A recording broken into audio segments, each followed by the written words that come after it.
जिंदाबाद जिंदाबाद जिंदाबाद जनता का भाईचारा जिंदाबाद जिंदाबाद जिंदाबाद अरावली बचाओ संघर्ष समिति जिंदाबाद जिंदाबाद जिंदाबाद एम संघर्ष समिति जिंदाबाद जिंदाबाद जिंदाबाद अरावली बचाओ संघर्ष समिति जिंदाबाद जिंदाबाद जिंदाबाद एम संघर्ष समिति जिंदाबाद जिंदाबाद जिंदाबाद अरावली बचाओ संघर्ष समिति जिंदाबाद जिंदाबाद जिंदाबाद अरावली बचाओ संघर्ष समिति जिंदाबाद। अब मैं अनुरोध करूंगा अरावली बचाओ संघर्ष समिति के संघर्षशील साथी Shri Manoj Kumar ji retired EO municipal के रेवाड़ी से अनुरोध करूंगा कि इस बारे में अपने विचार रखें और आने वाले समय में जो भी अरावली को नुकसान पहुंचाने जा रहे हैं उसके बारे में अपने पूरे विस्तार से विचार रखेंगे। Shri Manoj Kumar ji retired EO. सभी यहाँ उपस्थित सदस्यों को नमस्कार। जैसा कि आपको विदित है कि हम अरावली बचाओ अभियान की शुरुआत आज मैंने की थी और आज दोबारा से यहाँ से शुरुआत की है रेवाड़ी से। थोड़ा सा मैं प्रकाश डालना चाहूंगा कि अरावली बचाने की जरूरत क्यों पड़ गई। आपने कोरोना टाइम में देखा होगा कि हमारे को ऑक्सीजन की कितनी जरूरत थी और पेड़ों की कितनी जरूरत थी, तो उस सब का खामियाजा हम भुगत रहे हैं। अरावली को समझने के लिए 3 भागों में बांटने की जरूरत है। एक ऊपर अरावली जिसके अंदर आपका दिल्ली, गुड़गांव, रेवाड़ी ये सब आता है। एक मध्य अरावली जिसमें पूरा राजस्थान आता है। एक निचला अरावली जिसके अंदर कुछ गुजरात का हिस्सा आता है। आपको तो ये सब विदित है कि अरावली आज से लगभग 200 करोड़ वर्ष पुरानी पर्वत श्रृंखला है। हिमालय से भी पुरानी पर्वत श्रृंखला है। अब पहाड़ को कभी भी आप ऊंचाई से परिभाषित नहीं कर सकते। जो भी सरकार द्वारा परिभाषित किया गया वो बहुत गलत किया गया। ऐसा कभी नहीं हो सकता। आप कोई सिपाही की भर्ती थोड़ी कर रहे हो कि 5 फुट 7 इंच होगा, उससे नीचे हो जाएगा तो उसको डाउन कर देंगे। तो पहाड़ को उसकी भौगोलिक परिस्थिति के अनुसार और उसके जो समय है उसके अनुसार उसको परिभाषित किया जाता है। अभी हिमालय को, विंध्याचल को और दूसरी श्रृंखलाओं को परिभाषित करने की जरूरत नहीं पड़ी। अरावली को परिभाषित करने की जरूरत क्यों पड़ी?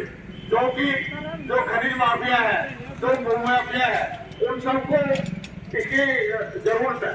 इसलिए उन्होंने कोर्ट में जाके पहले से एक कमेटी बनी हुई थी, CEC सेंट्रल एनवायरमेंट कमेटी।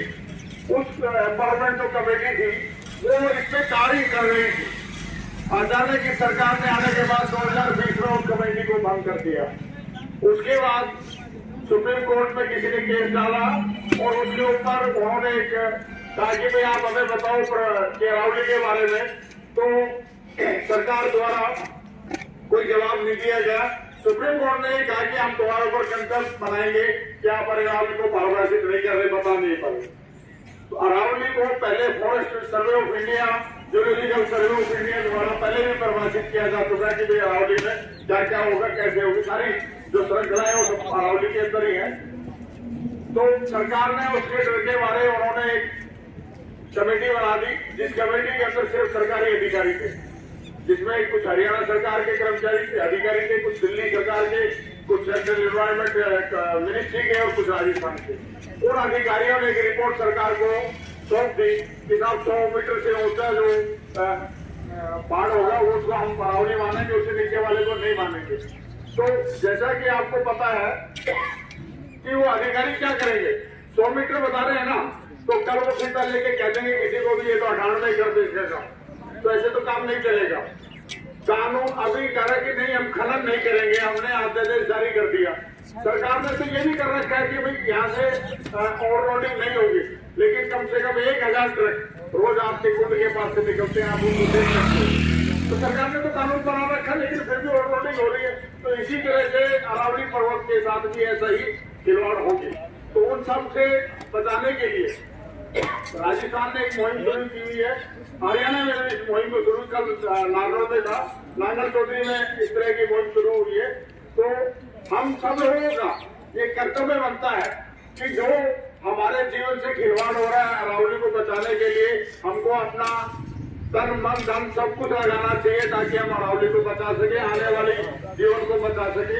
इन्हीं शब्दों के साथ धन्यवाद दास का, जिन्होंने अरावली के ऊपर विस्तृत प्रस्तुति हमें।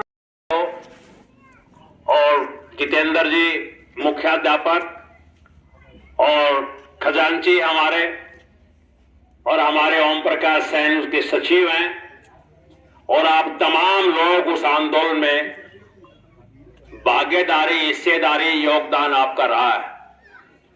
आपके उस संघर्ष के फलस्वरूप, परिणाम स्वरूप इस इलाके के लिए, पूरे मानव समाज के लिए एक बहुत बड़ी मांग आप हासिल किए हैं। आपके उसके लिए भी हम धन्यवाद आपको देते हैं। नंबर 2 बात, ये अरावली को उजाड़ने का जो काम सरकार कर रही है, ये सुप्रीम कोर्ट के माध्यम से आई है। लोग ये कहते हैं कि सुप्रीम कोर्ट का फैसला आ गया, हम क्या करें। लोगों की ऐसी एक भावना है। मैं पैसे से वकील हूं, आप जानते हैं, परंतु सुप्रीम कोर्ट माई बाप नहीं है। सुप्रीम कोर्ट से बड़ा देश की जनता का दरबार है। सुप्रीम कोर्ट में जो फैसला लिया गया वो हमारी सरकार ने लिवाया गया फैसला। सुप्रीम कोर्ट के सामने सवाल क्या था? उसके सामने सवाल था, रिट था, मुकदमा था कि जो अवैध खनन जो हो रही है उसको कैसे रोका जाए, इसको हल करना था। सुप्रीम कोर्ट ने अवैध खनन को, जो इलीगल जो खनन थी, उसको लीगलाइज कर दिया, उसको ही वैध बना दिया कि आप खनन कीजिए, 100 मीटर की ऊंचाई की पहाड़ी को छोड़ दो और बाकी को आप अडानी अंबानी को